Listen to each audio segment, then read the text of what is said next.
What's up, everybody? Kenny here, also known as Silent85. I am here to talk about something greater. What do I mean by something greater? First of all, forgive the format. I'm going through an office change right now, and not everything's hooked up. So, if there's one question I think that some of my family members would love to ask me is, how did you get where you are with your upbringing, right? So I was brought up as a Christian. Different denominations I visited, different churches, pastors and evangelicals and missionaries run through my family. It's on both sides. It's always been important. And I've always been a bit of not a total black sheep, but, excuse me, a little bit of a black sheep. Just because I was always weird, offish, introvert for most of my childhood. And of course that could stem to my childhood abuse, so on and so forth. And just to add a bit of a caveat here, I did face childhood abuse from one of my major relatives who was a Christian, who was involved in a church of their own making. They had a Christian church that they helped build up. So they were community leaders, so to speak. So with that said, it probably did have a bit of an impact, and mostly because it kind of forced me into playing a role where I had to survive, a role of survival, by having some of these beliefs and ideas kind of forced up on me, and it took over who I really am. That's the thing. So, but being brought up in that, and I'm going to try not to sound too harsh here, but being brought up into that, it sets your mind a certain way that is hard to shake as you get older, and there's more critical thinking. I'm an intelligent person. I was an intelligent teenager, but I faced challenges. I faced ADHD. I faced buried trauma that was the source of some things, that was the source of some of my withdrawal, so on and so forth. I was an intelligent kid, an intelligent teenager, and I always questioned, always questioned. And what that led to, and what eventually I realized, was who I really am, and that's who I really am. And don't get me wrong, I'm not saying that people that have beliefs aren't intelligent, so on and so forth, but their faith gives them hope and strength, right? That's where they find it. That's where they find it in these storage of ancient texts that teach lessons, so on and so forth. But I could never, as I got older, I didn't find it there. I faced one of the darkest moments in my life, where I checked myself in for 3 days after contemplating suicide and nearly acting on it. And what I found in there was faith in myself and hope in myself, I'm here. I'm me. I'm tangible. I have a mind that can expand and grow, and a heart that can feel, and the emotion, And I felt that I discounted myself by putting and placing my creation and my feelings and my strength in something that is there, but isn't there. And that's what I'm leading to. So eventually I had to work out, not deprogram myself, but work out a way to take the thinking that I was brought up on, that was introduced to me, such as having faith in something eternal, having faith in, or being a part of something greater, right? Now, we as humans can find something greater in a community, in a nation, as a species. And I find hope in that daily. I've made videos about that, how we come from a long lineage of survivors, of fighters, and it's through evolution that we've been able to do that. We've developed a sense of community as a species. Now, you look at today with all the wars and all the nations and everything, and it's hard to feel that way. It's hard to see it, But we as humans, we're capable of anything: good, bad, gray areas, neutral, caring, not caring, homicide, genocide, great movements of caring, so on and so forth. And that's, in a twisted way, the beauty in humanity. But at the same time, we're still a part of something greater. While you can personify it, you can put a face to it, you can put a name to it, you can do all this. You can say these characters and great ancient books that started movements that really inspired people and gave faith to people, and that came from, again, texts that were edited and omitted over the years. And by the way, that's a bit of a fallacy and everything. That when you really look at it, when you look at the history of it, I think it's starting to cause religion as the internet came about, and people really are starting to critically think about this stuff more. You're seeing a bit of a breakdown, and in the confusion, in the contradiction, and people are just seeing, especially newer generations coming into it, they're realizing something's wrong here. What? So this is here, that's there, that's up there, this is down here. What do you do with that, And in my teenage years, that started to grow. I started to realize that, especially as you get into video games, as you read books, this and this, you see elements of story from nonfiction to fiction. You see these connecting variables where these writers, especially in fiction, they represent ideas and they represent teachings or experiences they had through these characters, right? Well, you look at that, you look at religious texts that mention historic people or, so on and so forth, and they tend to hold, not totally, but they tend to hold some of the same variables. It's these stories reaching out to people. And in some cases, they're the same, including ancient religions. They're the same. I mean, you have characters that are in the same situation, same experiences, that are growing from it and spreading that experience and learning to other people.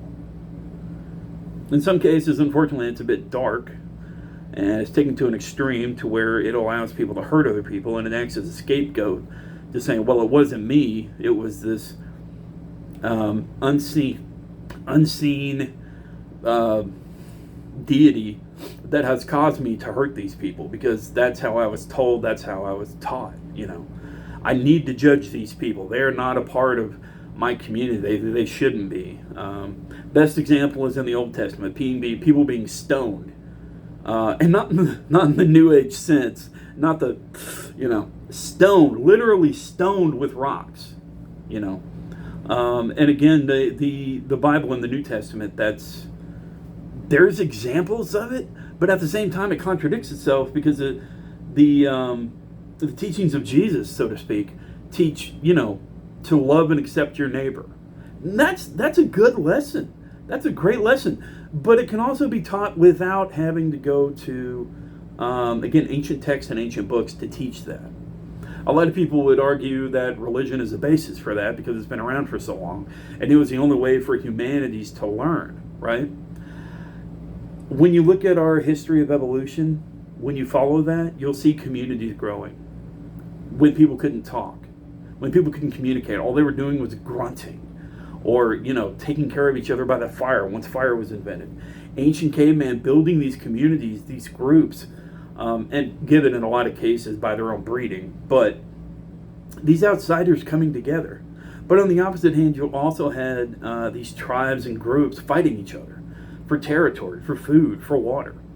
And all this was happening without any kind of vocal communication, except for maybe grunting. Maybe you'll see signs on the ground or markings or, so on and so forth to mark territory. And again, no vocal, no religion, nothing. Just general understanding of the species. Rather, it's they're my enemy or they're my friend. Or nothing in between. They probably just passed by each other without any kind of regard. They kept their space. They just, don't hurt me, I won't hurt you kind of thing. That's without religion. That's without spoken words. So that's where I disagree with the notion that religion is responsible for here we are as a civilization. I think with time, this is where we've ended up. And the same fundamentals that allowed us to get here are still being followed with, again, nationalities, taken to the hardcore, religious sects taken to the hardcore, S-E-C-T-S. There's still holy wars. There's still people being wiped out, genocide, because of these belief structures. When people tend to misconstrue these hopeful teachings and say, you know, they use it as a scapegoat. They hide behind it. This violence is allowed by my religion, or this violence is allowed by my beliefs or my upbringing. You know, I've been commanded to do so by this unseen person. I'm repeating myself here, but what I'm getting to, personally, myself, it's like I was saying, it's hard to shake the kind of mental programming. And I use programming loosely because even as you come up, you're taught, you're programmed to respect people, which is already there, but it expands upon how to eat, how to drink, so on and so forth. That's why I think it's dangerous to really introduce children to religion at such a young age, because it really doesn't allow them to form in the right way and think how they want without some sort of prepositioned basis. They can't fully explore themselves, including the mental pathway they want to take. As human beings, we have a base learning. We learn ourselves instead of being a bit pre-programmed to follow a certain path. And I don't think it's exactly right. Now, am I saying that it's wrong for my parents to have raised me that way? Not really. I mean, look, it's how they were brought up. And that's what happens. It's a generational effect, But at some point it started where there are parts of religion that quash curiosity, that don't allow you to question what you're being taught.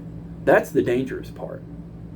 That's the most dangerous part, because it will kill curiosity straight out. And if you even question it in regards to, let's say, some fundamental parts of Christianity, that's Satan telling you not to question it. Never question God. Don't do that, But that's just certain parts of Christianity. I've known Christians that are constantly curious about science, about the universe, so on and so forth.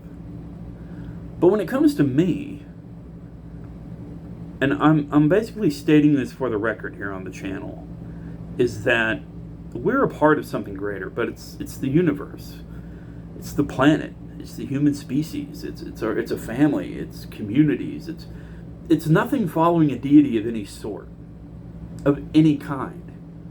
I'm not putting a human character that's greater than all, and that will judge you ultimately. I think, again, that does give people faith and hope, but for me, it doesn't work. It doesn't work at all. And I don't really qualify myself as an atheist or an agnostic. I used to. There's older videos where I used to. But in general, at this point in my life, I'm a part of the universe. I'm one and the same as the universe. And I'm a part of something greater. Rather, again, be the universe, be the human species, be the planet. I could go deeper and state that I think humanity and the creatures of the earth, or even on other planets, which is totally plausible in my opinion, given how many planets and galaxies there are, we are a part of the universe exploring itself, trying to find out what it's capable of. And there is an energy to it. And I'm not trying to get totally spiritual here, but there is an energy that we're all connected to. Rather it's an electrical energy, or it's at the atomic level, Again, I could go deeper and deeper, but we're all connected to everything. Every single thing in the universe. The smallest molecule or atom up to the biggest black hole. I could be wrong on the black hole thing, because at the center of it, there's probably nothing that's compressed. But if it is compressed, and again, I'm probably showing some ignorance here, then it's still a part of something. But I don't deify it. I don't add anything that doesn't need to be added. And that's the core basis. That's what religion teaches at its core basis. Whether you're going to add a deity to it or not, it's all connected as one big community. And unfortunately, where humanity and religion complicates it, is it adds all of these variables that twist the core principle, the core understanding, the core identity of where we are, what we're a part of. you know? And it's when we lose and complicate that stuff where things can get crazy. But again, for me personally, that's where I'm at. Thanks for watching. Stay safe, stay sane. Remember, you're awesome. Never let the world tell you otherwise. I hope this made sense. If it doesn't and you have further questions, put them below. Keep it dignified, keep it civil, and don't go too hardcore on where you may or may not be at. And don't, there's no judging. No judging. See you later.